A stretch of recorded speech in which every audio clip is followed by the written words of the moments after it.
Zanatta Vetro a Montebelluna. Siamo costruttori di scale in vetro e in acciaio. Fabbrichiamo cappottine in vetro e acciaio. Per la tua casa pompeiana in legno ed acciaio, complete di struttura e vetro di sicurezza antisolare. Tutto chiavi in mano, tutto su misura e con garanzia Zanatta. Ed ecco Vanità, la lastra di vetro blindato per sostituire le orrende grate delle bocche di lupo, rendendo la tua casa unica. Scegliete Zanatta Vetro a Montebelluna da più di 40 anni. Produciamo da sempre i migliori articoli per i tuoi sogni. Il tupper è parte integrante del nostro letto. Ampia gamma confezionata con materiali di ogni caratteristica. Da Fedars col calore, il tessuto cambia colore. Materassi a molle o schiumati per uso privato, turistico o assistenziale. Nelle versioni anallergiche, spoderabili, lavabili, anche su misura. Guanciali e biancheria, prodotta soprattutto con materiali senza impatto ambientale. Reti ortopediche e motorizzate. Ampia scelta di poltrone relax, motorizzate, massaggianti per la mobilità ed il comfort delle persone anziane. Produzioni per roulotte camper. Possibilità di richiedere sopralluogo di un nostro tecnico per consulenza e misure. Pagamenti rateali senza interessi, anche per persone anziane. Produzione e vendita diretta al pubblico a Legnaro.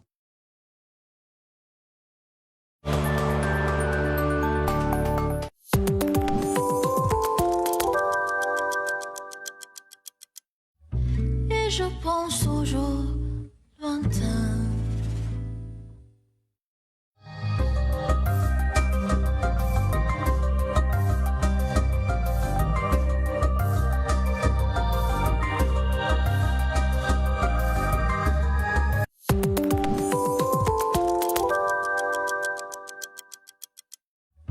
Et je pense aux jours lointains. Benvenuti su Triveneta TV, amici del nord-ovest, sereno su buona parte dell'Emilia Romagna, sereno su buona parte delle pianure del Veneto e come sempre in queste giornate gli addensamenti tra Alpi e Prealpi, nuvolosi addensamenti, qualche acquazzoncino, comunque nulla di rilevante, non parliamo né di instabilità diffusa né tantomeno di perturbazione organizzata, no, solo un po' di addensamenti nuvolosi con qualche acquazzone, in particolar modo sulle Prealpi.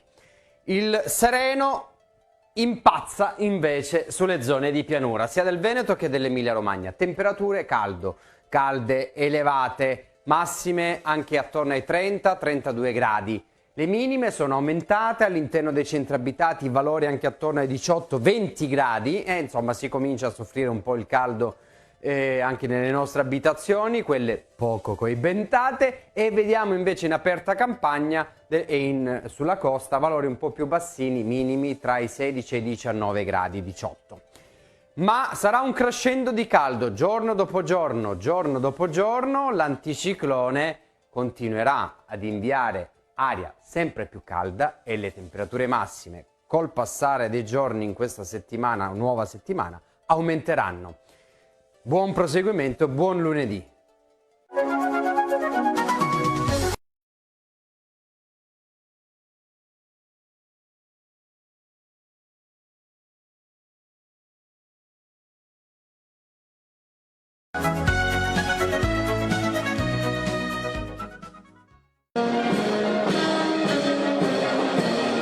Per la gente, tra la gente, è nel rispetto di questo slogan che l'Arma dei Carabinieri ha festeggiato giovedì sera in Piazza della Frutta, nel cuore della città di Padova, l'anniversario numero 211 dalla sua fondazione.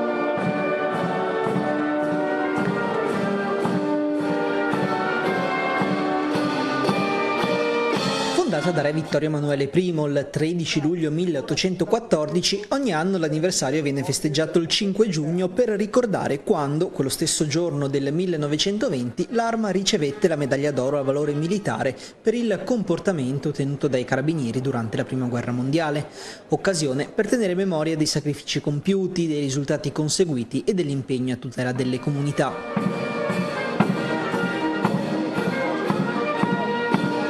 Alla la cerimonia in Piazza della Frutta, oltre alle principali autorità civili e militari della città, era presente il generale di corpo d'armata Maurizio Stefanizzi, comandante interregionale dei Carabinieri Vittorio Veneto. Per lui, che ha ricordato di essere il carabiniere con la più lunga anzianità di servizio di tutta l'Arma, si è trattato dell'ultima cerimonia ufficiale. A fine giugno, dopo 49 anni, scatterà il momento della pensione. Nato in caserma, suo padre a sua volta era un carabiniere, il generale Stefanizzi ha vissuto in 23 città diverse e può dire di aver davvero servito il paese. Siamo tenuti a fare il massimo per voi, per la gente, questo non dobbiamo mai dimenticarlo, in quanto ci siete voi, e mi riferisco alla gente d'Italia di tutte le latitudini. Sono stato in Sicilia come lui, a Napoli, a Roma, a Firenze, a Milano, a Palermo, eppure la gente merita dovunque, sia al nord che al centro. Questo è un paese che al nord, che a sud è un paese veramente meraviglioso. Nel corso della cerimonia sono stati premiati i militari che si sono distinti prestando servizio nelle 4 regioni del comando interregionale, a consegnare i riconoscimenti le autorità cittadine e regionali.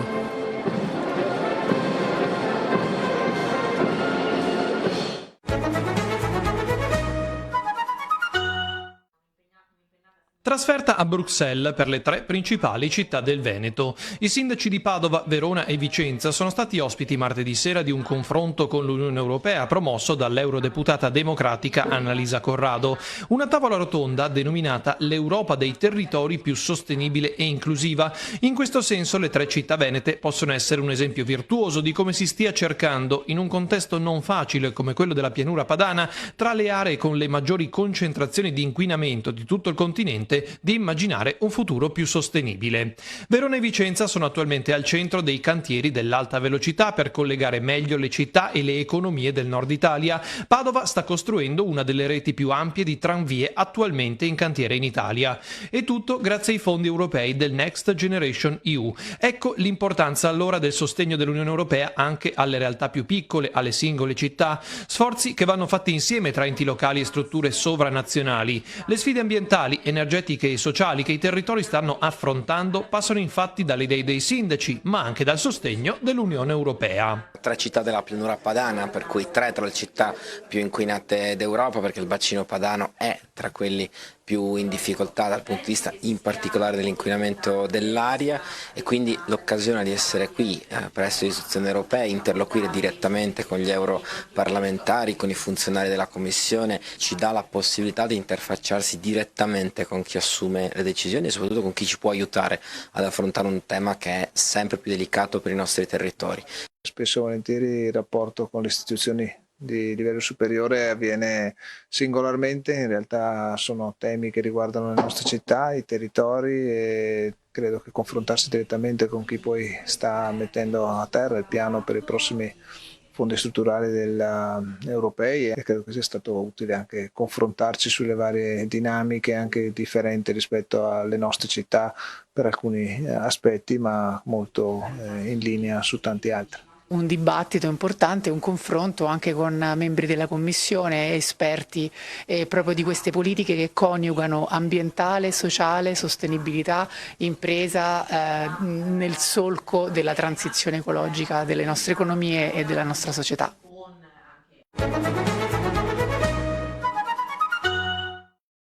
In Veneto da oltre un mese è attiva la sorveglianza epidemiologica per malattie trasmesse da vettori come zanzare e zecche. Gli ultimi casi risalgono al 4 giugno, quando 2 cittadini residenti a Bassano del Grappa sono risultati positivi al virus della dengue. Lo ha comunicato il Servizio Igiene e Sanità Pubblica dell'ULSS 7 Pedemontana, che ha immediatamente attivato il protocollo regionale previsto in questi casi. Per contenere ogni possibile rischio di trasmissione tramite zanzare è stata pianificata un'attività straordinaria di disinfestazione nel raggio di 200 metri dall'abitazione dei 2 pazienti. I 2 cittadini si erano rivolti al pronto soccorso dell'ospedale San Bastiano nella giornata di martedì 2 giugno. Dopo la valutazione sono stati presi in carico dall'unità operativa complessa di malattie infettive. Attualmente sono seguiti a domicilio e le loro condizioni cliniche risultano in miglioramento. Per ridurre il rischio di diffusione autoctona di queste malattie risulta fondamentale il ruolo dei comuni, che ogni anno in collaborazione con le ULSS attuano semplici programmi di lotta alle zanzare, soprattutto con interventi larvicidi e di manutenzione delle aree. 1980, terremoto dell'Irpinia, e poi al 1997 la sequenza cosiddetta di Assisi, il 2009 terremoto dell'Aquila e poi la sequenza del 2016-2017, vediamo che questi 100 e più anni sono scanditi da sequenze sismiche, da eventi sismici che hanno purtroppo prodotto danni e vittime tra la popolazione. Dobbiamo spiegare al cittadino che viviamo in un'area sismica interessata potenzialmente da eventi anche catastrofici, e per creare questa consapevolezza il nostro istituto lavora principalmente su quelle che sono le nuove generazioni, quindi sugli studenti. La nostra campagna Io non rischio, che viene portata avanti insieme al Dipartimento della Protezione Civile, è uno degli esempi in questo senso.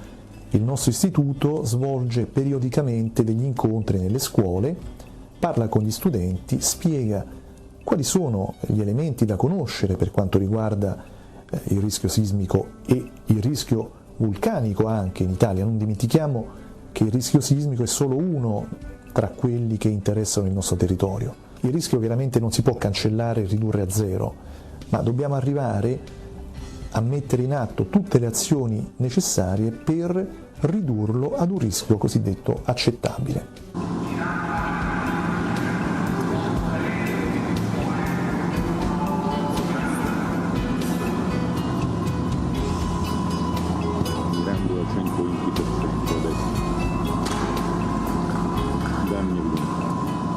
In questo momento stiamo effettuando una serie di test sismici su una struttura caratteristica dell'edilizia dei centri storici italiani dell'Appennino e stiamo verificando le tecniche di intervento per poterne migliorare il comportamento sismico anche a livello locale.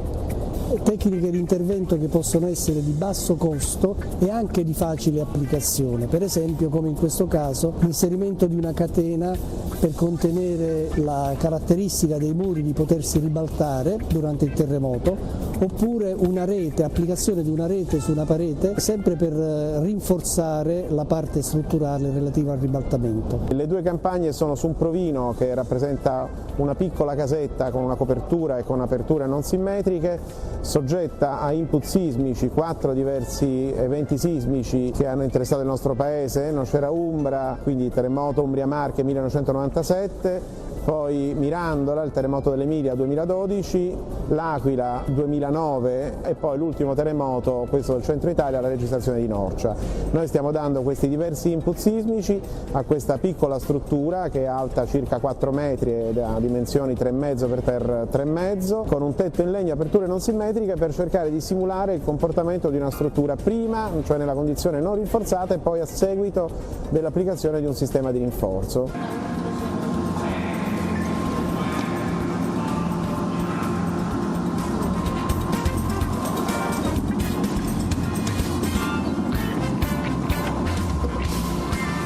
Si tratta di prove su tavola vibrante di una costruzione in tufo che ha 2 finestre, vedete, 2 aperture non simmetriche, una copertura spingente nella quale vogliamo studiare la risposta sismica prima e dopo l'intervento di rinforzo. Noi abbiamo dato, nella sequenza di maggiore effetto sulla struttura, quindi prima Mirandola, poi Norcia, poi Nocera Umbra, poi l'Aquila, abbiamo dato questi segnali alla tavola vibrante incrementando il valore dell'accelerazione, cioè scalando questi segnali prima 40%, poi al 60% e poi così via salendo. Il patrimonio edilizio nazionale, come sappiamo, ha una serie di fragilità intrinseche ed insite nella stessa storia del nostro paese. Molti paesi nell'Italia centrale, in particolare lungo la catena appenninica, paesi medievali, costituiscono un patrimonio culturale inestimabile, ma nello stesso tempo sono fragili in quanto costruiti oramai più di 1000 anni fa, nella maggior parte dei casi, o addirittura in tempi ancora più remoti. E tutto ciò necessita di azioni per ridurne la fragilità. Cosa possiamo fare quindi sia sugli edifici antichi, sui nuovi edifici, diciamo quelli costruiti negli ultimi 100 anni? Abbiamo la possibilità di migliorare la sicurezza e ridurre la vulnerabilità dell'edificio stesso con delle azioni talvolta anche molto semplici. Possiamo quindi mettere in atto una serie di opere, di azioni per ridurre la vulnerabilità degli edifici.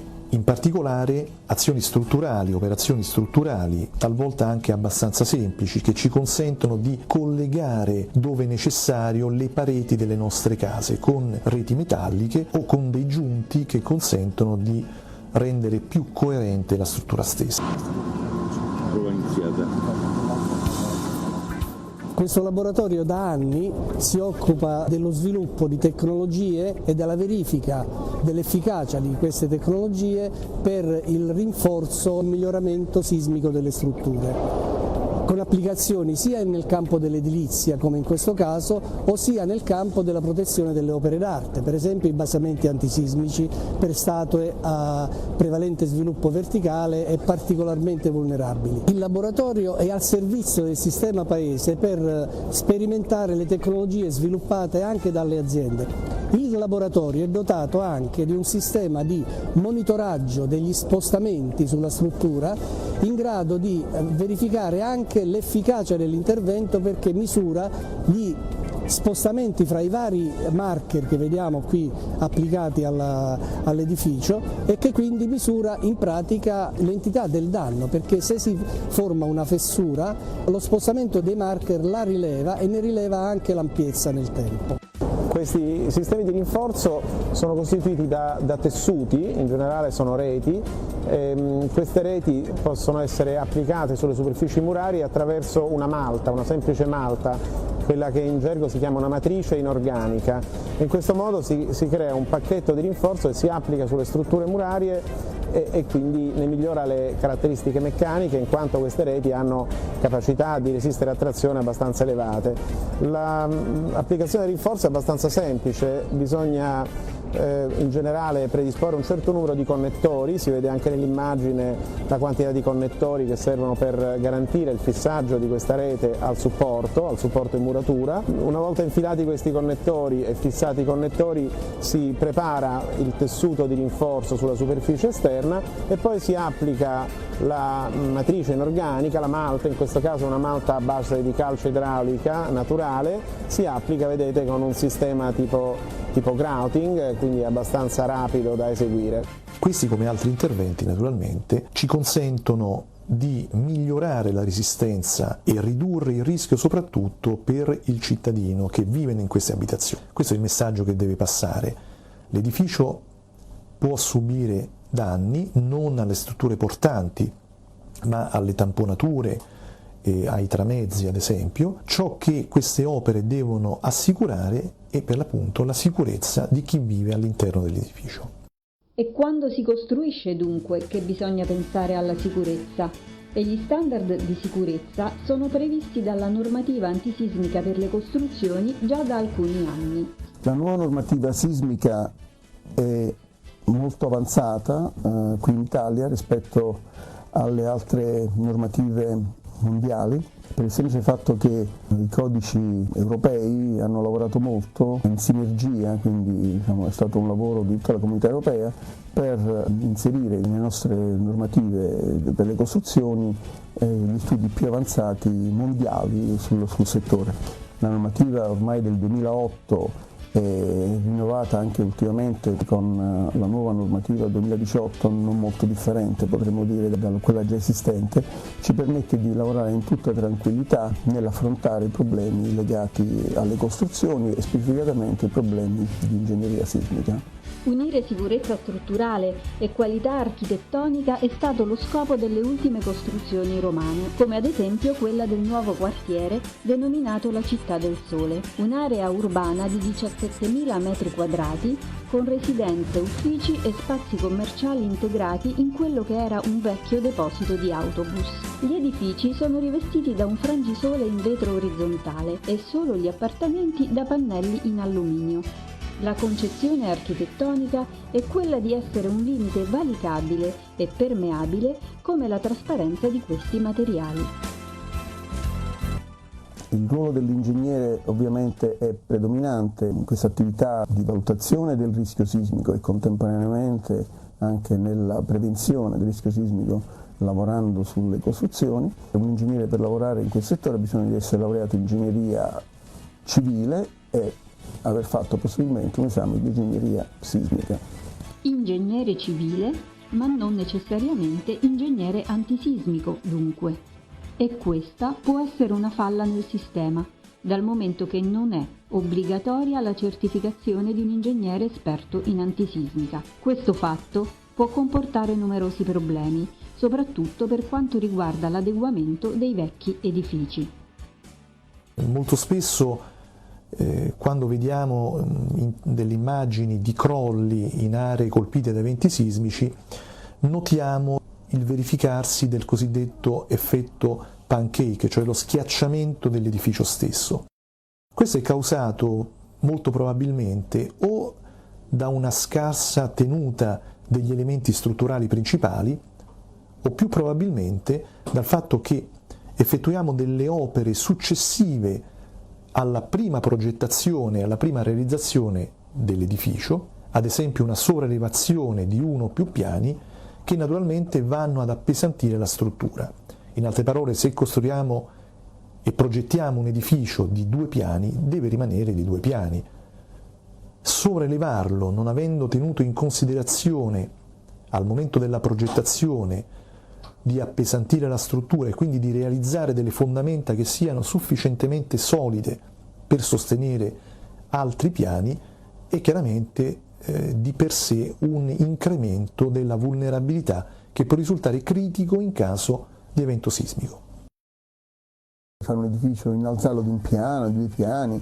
Bene, questa operazione è un'operazione molto importante perché chiaramente altera la struttura iniziale dell'edificio. Immaginate soltanto il fatto che le fondazioni erano state progettate per portare un certo numero di piani, quando poi ne vado a mettere degli altri. È chiaro che tutte queste operazioni si possono sicuramente fare, ormai la tecnologia ci permette questo e quant'altro, ma la cosa fondamentale è quella di essere sempre coscienti che la variazione dei carichi, dei pesi, della geometria deve coinvolgere sicuramente la variazione anche in termini di elementi strutturali, quindi si tratta di partire dalle fondazioni e poi andare avanti migliorando gli elementi verticali e poi tutto il resto, quindi la struttura alla fine deve essere edificata non soltanto per i 2 piani che vengono aggiunti come se fosse una specie di scatola che viene appoggiata uno sull'altro, ma deve essere considerato un elemento nell'intero e quindi questa è un'operazione che riguarda approfondimenti sul materiale esistente, sulle fondazioni esistenti e sulle condizioni di realizzare un'operazione che, un intervento che porta a un edificio più alto di quello che era in precedenza. Molto spesso l'ingegnere è chiamato anche a lavorare sull'adeguamento sismico degli edifici esistenti e questo è un vecchio problema italiano, potremmo dire anzi molto forte in Italia, in quanto ne abbiamo fortunatamente o sfortunatamente un grande patrimonio edilizio che risale ormai per il 60% si dice a prima degli anni 80, quindi significa praticamente che non abbiamo soltanto gli edifici del secolo 1900-1980, ma abbiamo anche edifici che risalgono ovviamente al Rinascimento, al Medioevo, edifici storici, prendiamo tutte le nostre città, i nostri paesini dell'Umbria, del Lazio, della Toscana, dappertutto abbiamo tutti questi edifici che sono bellissimi, però come abbiamo visto anche quello che è successo nella zona di Amatrice e vicini, abbiamo questi edifici che hanno problemi molto forti di manutenzione ma anche di vetustà, ovviamente le condizioni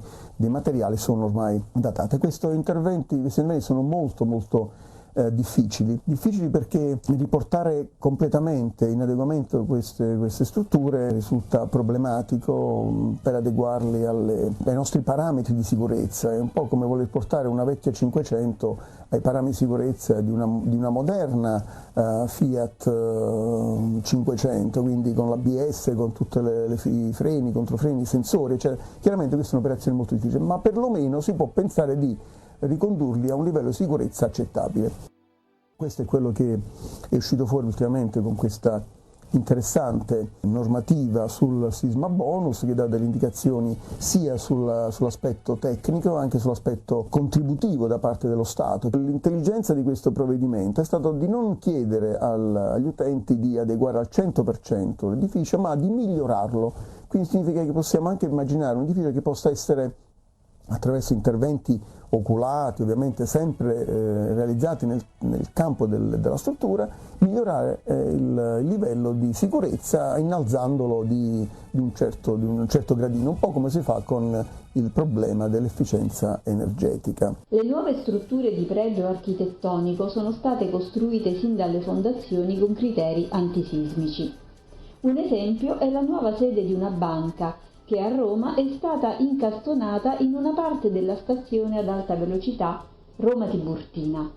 Un edificio di 12 piani che svetta sulla stazione Tiburtina lungo 220 metri, ospita 3.000 dipendenti, ha 2 imponenti facciate diverse per carattere e materiale. La prua del grande corpo sud si protende con uno sbalzo di 27 metri sul basamento dell'edificio principale.